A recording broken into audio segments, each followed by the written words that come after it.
There has been already a credible threat against, Mr. Chen and his family members, and I use the exact same language my friends, Zhong Jinyan and Tong Biao has sent to me, that they said we have no knowledge. We didn't know anything about this threat. And so... This was Samantha Power, or who said we have no knowledge?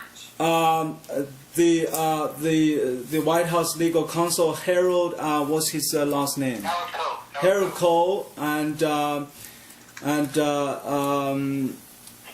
forgot whether Mike have said that or not, but at least when Mr. Posner had the phone conversation with me at the time, I have not received that information about the threat.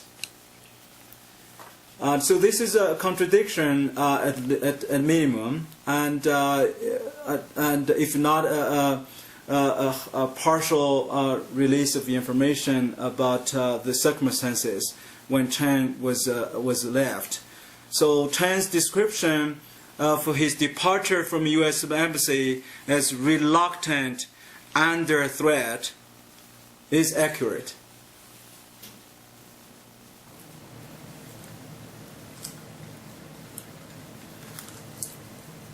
Any other questions before we... I just add one very brief thing. I have been working human rights issues in China. I've been in Congress 32 years, since my second term.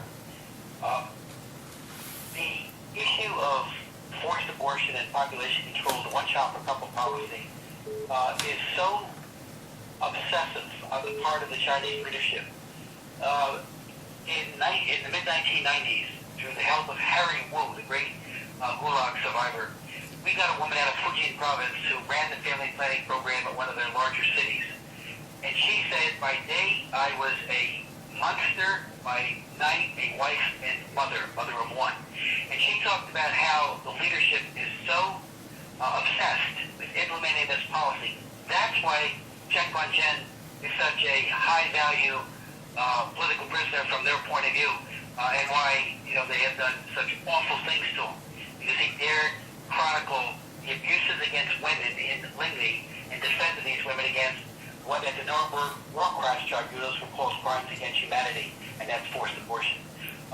So his censure, and if he dare ever speak out on human rights or forced abortion again, how will he be protected when he's at some university somewhere getting his law degree, and he talks to any one of you, the LA Times or AP or anyone else, ABC, about human rights abuses?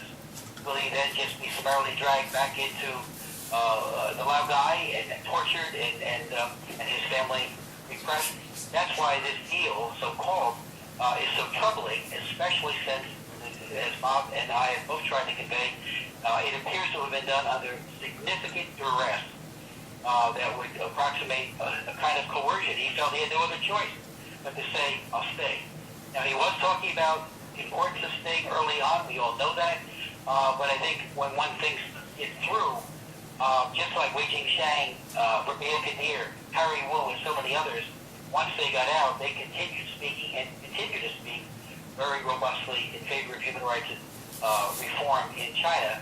So he and his family could have, and hopefully will, if this is truly his now stated hope, to gain asylum in the United States. And it needs to be a package deal with his family, and I hope we will fight equally hard for those who assisted his escape.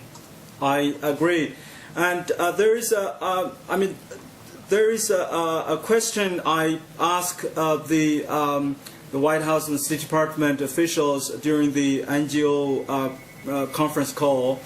I said, has been any discussion about during the negotiation that Chen's family members should be issued with Chinese legal travel documents, including passports, and if his so-called freedom will be guaranteed, including travel freedom.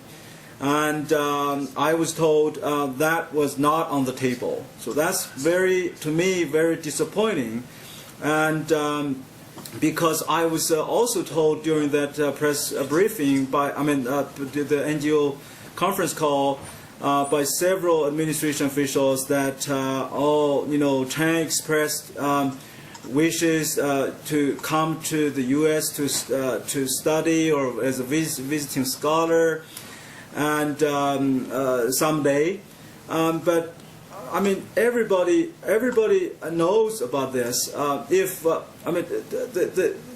not. It should not be hair splitting, because Mr. Chen does not want to have to seek U.S. political asylum or refugee status. Does not mean that he doesn't want to travel or come to the U.S. And plus, according to the international law and U.S. immigration law, nobody can get asylum. In a legal status, asylum or refugee in the country that you are suffering persecution.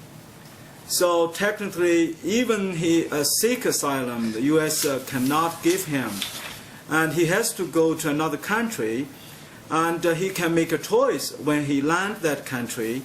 So why not the offer for him to come to the U.S. as a visiting scholar, or just under the State Department International Exchange Program, as Chen and his wife were granted in 2003 and 2004 and visited the U.S.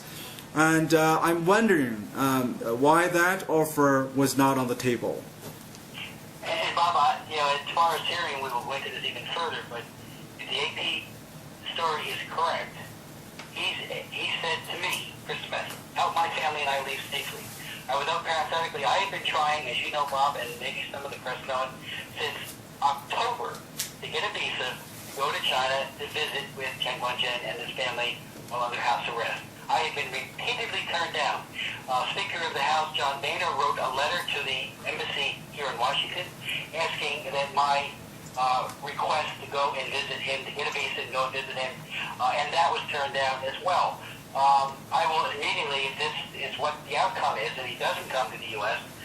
For asylum and his family, I will immediately refile again to go to meet wherever he is. He's still in the hospital. It is very troubling how this will be enforced if he stays in country. That is to say, his safety. Thank you. Well, we will have 10 more minutes to finish this conversation, and